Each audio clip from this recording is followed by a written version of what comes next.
MP Byreddy Sabari comments. నా కుటుంబ సభ్యున్ని నేను కోల్పోయాను అని కంటతడి పెట్టుకున్న బైరెడ్డి శబరి. సంజన్న కుటుంబానికి నేను అండగా ఉంటాను.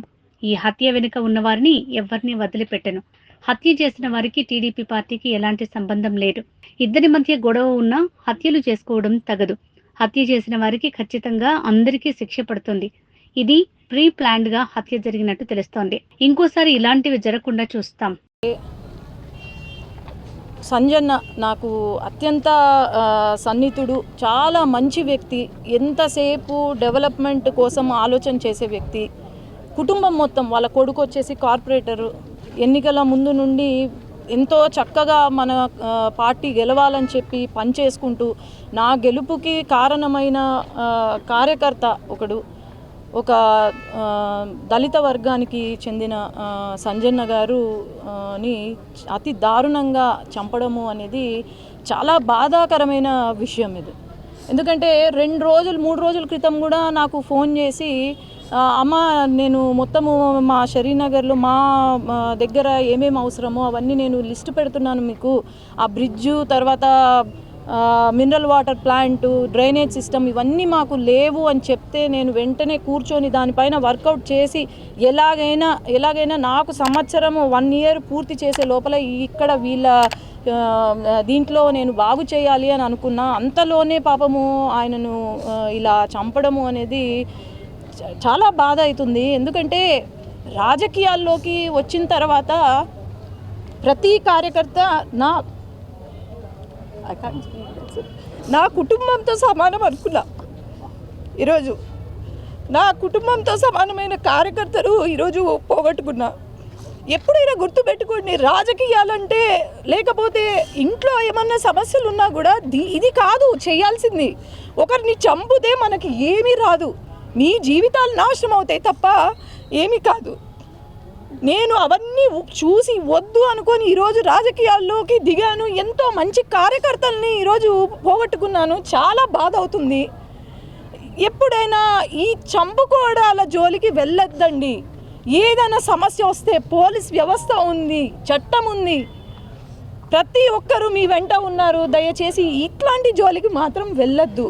ఈరోజు ఖచ్చితంగా ఈ కొడుకుకి, తర్వాత ఈ భార్యకు నేను అండగా ఉంటాను. వాళ్లకు న్యాయం జరిగే వరకు నేను వదలను. వీళ్ళ బాధ్యత నాదిగా ఈరోజు నేను ముందుకు వెళ్తాను. ఖచ్చితంగా ఎవరైతే చేశారో చట్టం ముందు పెద్ద చిన్న కాదు, పార్టీలు కాదు, లేకపోతే వేరే ఏది కాదు, చట్టం ముందు అందరూ ఒకటే. తప్పు జరిగిందంటే ఖచ్చితంగా చేసిన వాడికి ఈరోజు శిక్ష చాలా విపరీతంగా ఉంటుంది. ఎవరైనా సరే వదిలేది లేదు. నేను వీళ్ళ వెంట ఉన్నాను. ఖచ్చితంగా న్యాయం జరిగేలాగా నేను పోరాడతాను. పార్టీలో ఉన్నటువంటి వ్యక్తి ఆధిపత్య పోరుతో జరిగింది హత్య అనేది ఒక చర్చ జరుగుతుంది. ఎవరు చెప్పారు పార్టీలో ఉన్నారని? ఈరోజు రాజకీయం చేస్తున్నారు ప్రెస్ వాళ్ళు. ఆనాడు కల్లూరులో శ్రీనగర్ బూతులో అమ్మ కొడవళ్ళు పట్టుకొని ఒకరు వైసీపీకి ఓటేయండి అని మమ్మల్ని ఇది చేస్తున్నారు, బెదిరిస్తున్నారు అని అంటే నేను పోయినా, అక్కడ ఎవ్వరు రాలేదు, ఏ కార్యకర్త ఏ నాయకుడు రాలేదు. ఆ రోజు నేను పోయి చూస్తే ఇక్కడ ఉన్న వాళ్ళే ఆ రోజు కత్తులు పెట్టుకొని వైసీపీకి ఓటేయండి అని తిరిగినారు.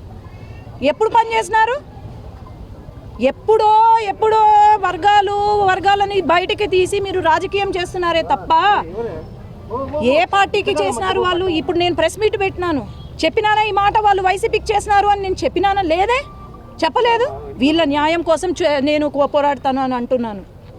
అంతే తప్ప దీన్ని రాజకీయం కాదు. వర్గపోర్లు ఉన్నాయి, వర్గపోర్లు కాదు, ఎప్పుడో నుండి వీళ్ళకు ఉన్నాయి, గొడవలు ఉన్నాయి.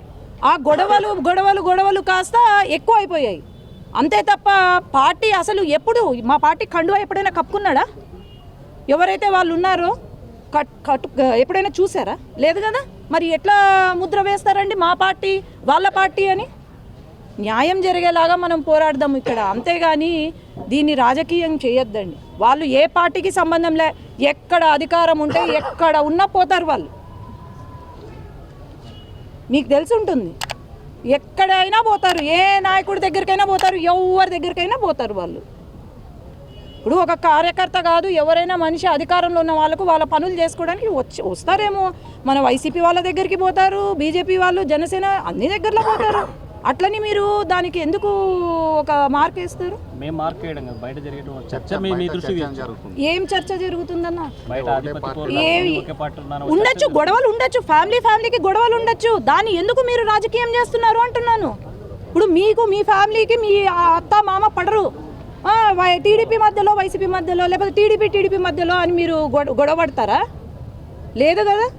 మీ ఇంటి సమస్యలు ఉంటే దాన్ని ఎందుకు రాజకీయం చేస్తున్నారు మరి? మేడం ఈ ఎత్తుతో కర్నూలు